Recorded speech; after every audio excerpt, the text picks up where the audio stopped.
Freedom is not free. Discover what it takes. It's time to tap and move forward.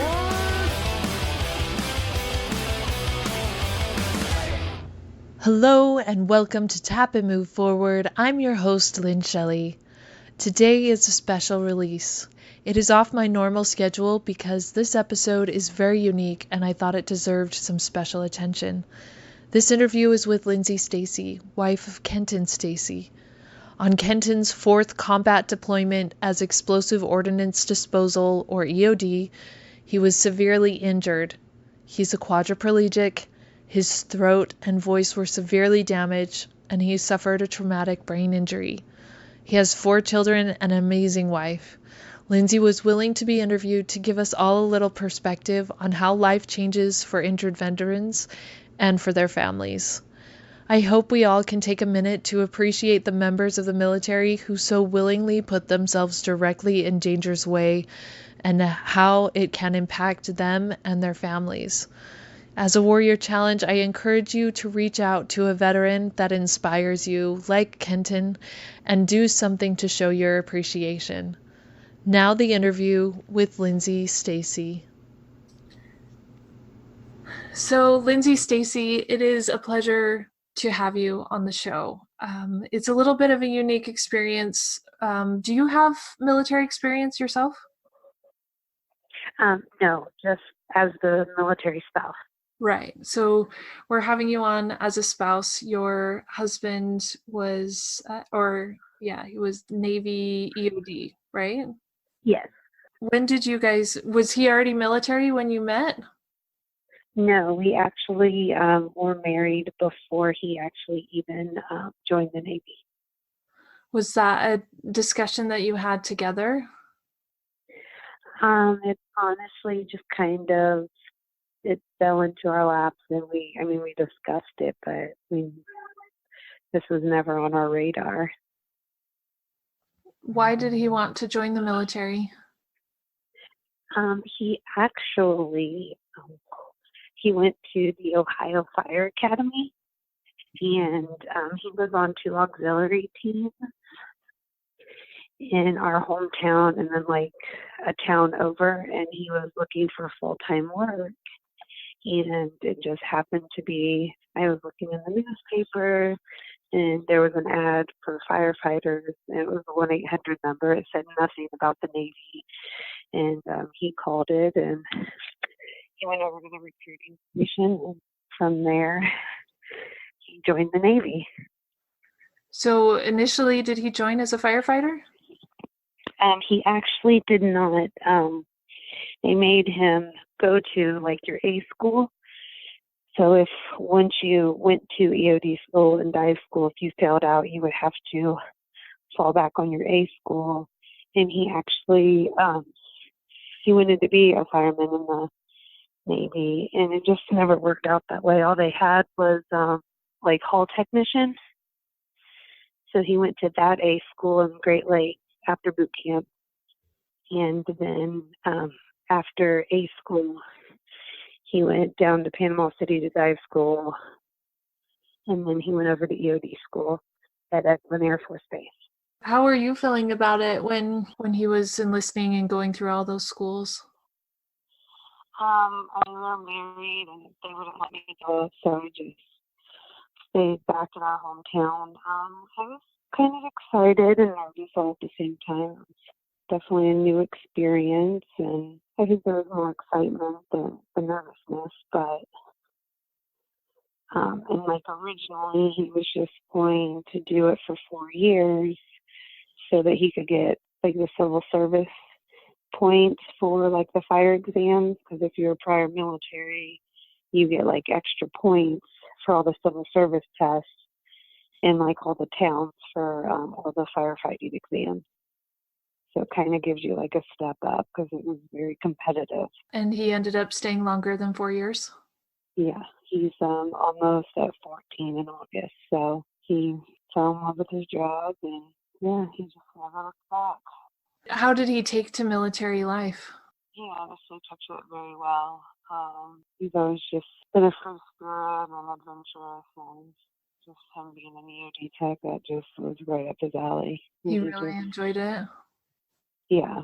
How soon before he went on his first deployment? He joined in August 2005, and his first deployment after all the schools was October 2008. He joined in 2005 and he deployed in 2008? 2008, and he got back in 2009. He left in October.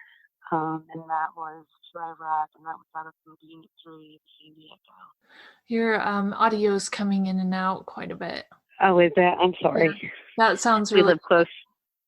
We live really close to the airport. And that... Is that better? Yeah, I can hear you right now really well. Oh, okay. There might have been an airplane flying over. Do you know what kind of skill sets or habits were important to him to help him to excel in his career?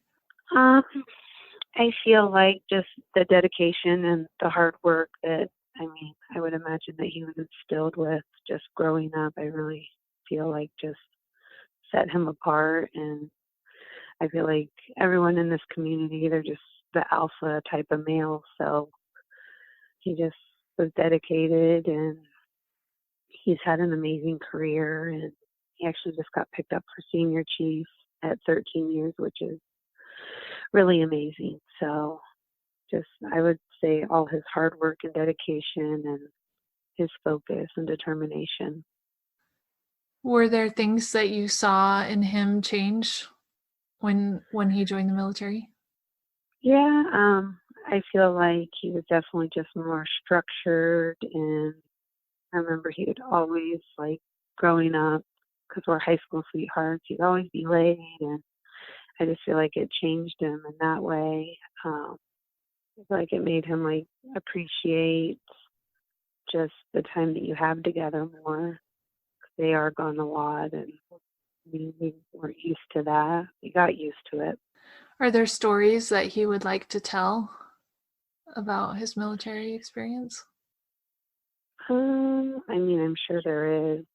I always say that I would always hear the stories when we'd be like at get-togethers, and they'd be talking to like their buddies, and I'm like, I've never heard that war story, but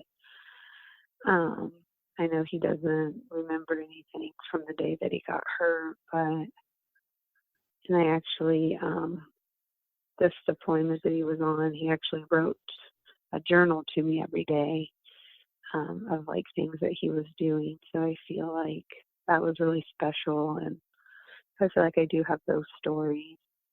That was down the road, right? How many deployments? Yeah. What number deployment was that?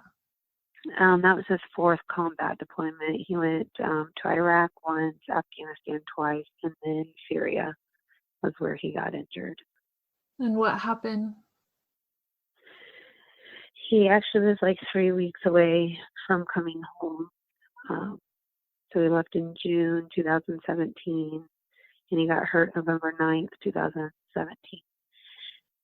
And they were just training partner forces, and I believe they were on like day 3 of this mission of clearing this vital hospital that was filled with IEDs. And I just know that day they had the partner forces clearing the hospital, and there was this one room, and Kenton already knew there was something suspicious in the room, and they had the local forces go in, and they came back down and said, hey, it's cleared. Kenton went back up, and he's like, no, it's not. Went back down again, told them that they needed to go back up and try again. And I think that went on. I think they went up twice, and then by the 3rd time, Kenton told his other guy that he was working with that day, he said, get all the guys, we need to brief them on what we want them to do. And that's when there was a local security guy also from over there, and I guess he just like kind of left the actual briefing that they were doing, and Kenton was going after the guy to tell him not to touch anything, because he went into that room, and that's when it went off, and the guy was running out of the room. His arm was all just mangled, and he was like screaming, "Sorry, sorry." And it's when they would just said man down, and his partner was the first one on scene to Kenton. He was just a room over, and he started, getting all the rubble off of him and started working on him. And the medic was up there right away. And there was a couple guys just working on certain areas of Kenton because it was like all left-sided. He broke his leg. He lost a few inches of his trachea. So it was really, really bad. And how long was it before they told you? I would say, and again, the time zones are different. So, they called me, I would say, within a few hours of it actually happening. Because I know they called me before he was even en route to Baghdad. And they were vague, but kept me up to date with everything that they knew. And yeah, it's a crazy day. I bet. And I feel like the longer we go out, the further we get away from the date, it's starting to become more and more of a blur. So I feel like I've had a couple of guys just, write down actually kind of what happened so that we'll always remember it. How long ago was that? It's been about a year and a half since the injury. And how long was it before he came home? He actually just came home in April, and it was around like 22 months since he actually left. Because he left in June. Yeah, it was 22 months since he had actually been at home, but that was including his deployment also.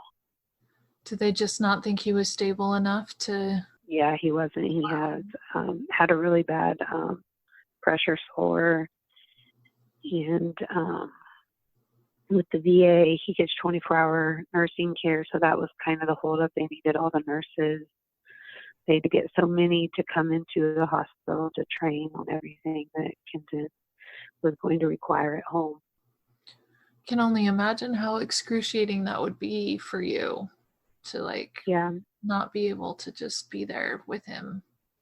Yeah, it was definitely hard, and a long and hard 18 months. But he made it home. That had to have been a happy day. Yes, it was. We had a great homecoming, and it was a great day. He actually was home about a week, and he had gotten sick, and then he had to go back to the hospital. So that was kind of heart-wrenching, but he's been home a month now, so I feel like we're finally getting into a routine and starting to, see what our new norm is, and just trying to live life again with him. It's differently.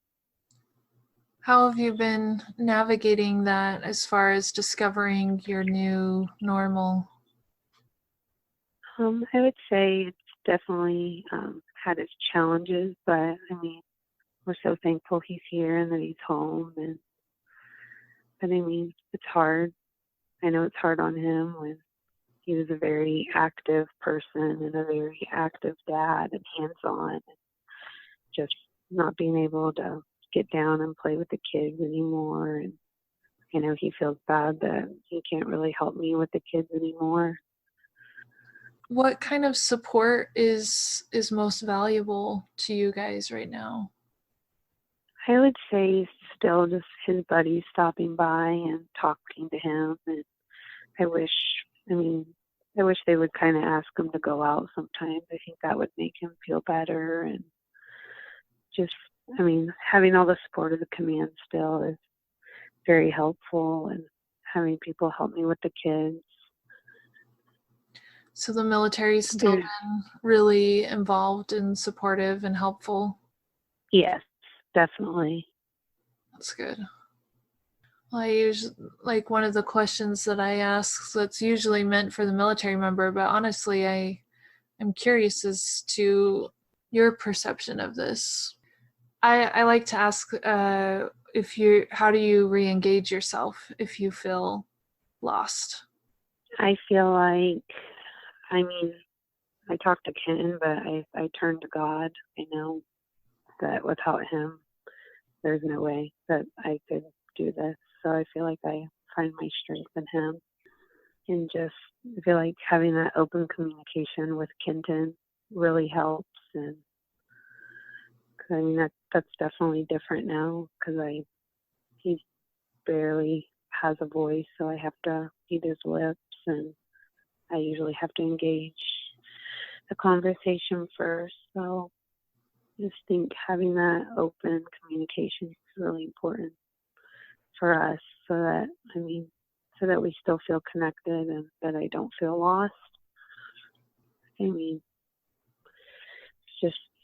it's very, very different now, and we just got to find what works for us and our family. I appreciate what you're saying because it sounds like you're trying to stay ahead of the curve so that it doesn't get too overwhelming. And I feel like I know everyone says to do the self-care, and I really feel like I'm trying to make that a point. And sometimes I feel like, I mean, I have taken trips just so that I can have a break, so that I can be the best wife and mother, and so that I can be here for them.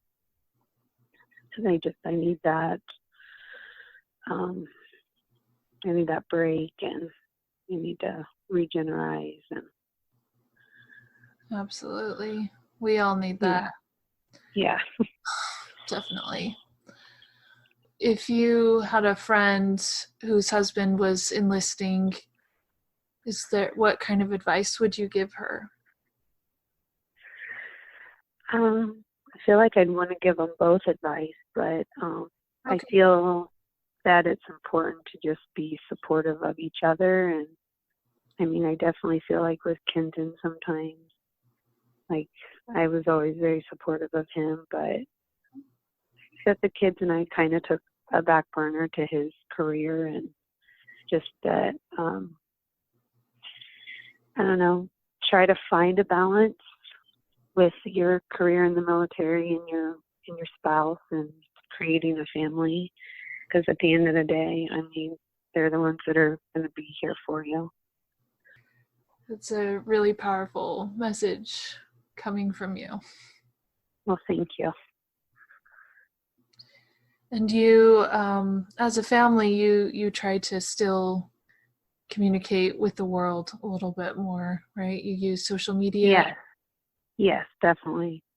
I keep saying, and it probably sounds crazy, but I just feel like Kenton is not getting the attention that he deserves. Like, he's severely wounded, and I just am hoping and praying that somehow we connect with someone that, you know, can put Kenton into like a research clinical trial. Just, I mean, there's so much going on that I feel like we just kind of just don't have all the answers or how to reach those people. And because, I mean, at the end of the day, I mean, I want my husband back, and I know he's here, but he just wants to have, you know, his arm back or just be able to move something.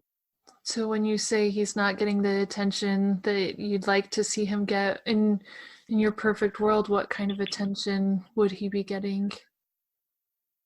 Like I kind of just said, like, I don't know, that a doctor would be like, hey, we're doing this with stem cells, like, can we try this on Kenton? Or, I mean, I would say that's probably the biggest. You have hope for more of a recovery. Yes, yeah. Yeah. That, I mean, I feel like we've been to like really good rehabilitations, but what's that next step? I feel like is what we're looking for, just to get him better and or even just getting him involved in something, or finding like a support group for him to, talk with other quads or become active in living life in a new way.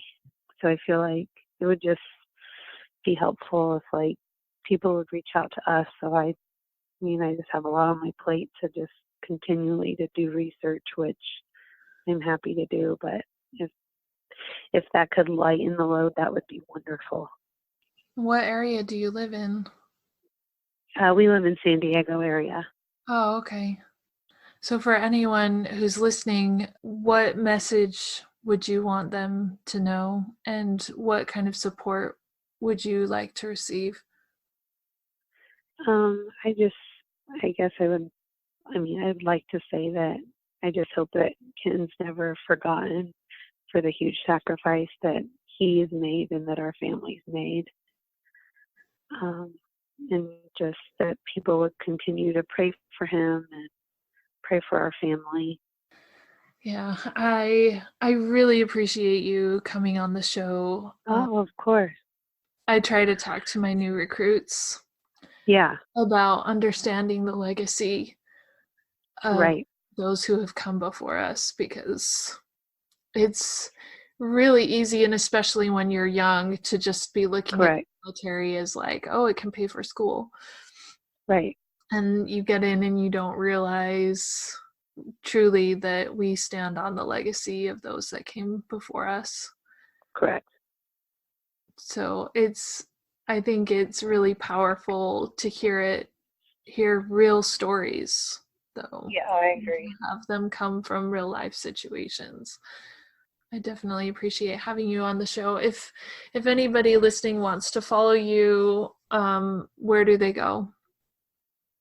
They can go. We have Kenton has a Facebook page. It's the EODC Kenton Stacy, and then we have a closed group where we do some more like private updates, and that's just hashtag Stacey Strong. We also have our Instagram, which is Stacey Strong EOD Project, and Kenton has like T-shirts with bold clothing and 7 C's, and we also have a GoFundMe page for our family, and they can all be found on all of our pages. Awesome. Perfect.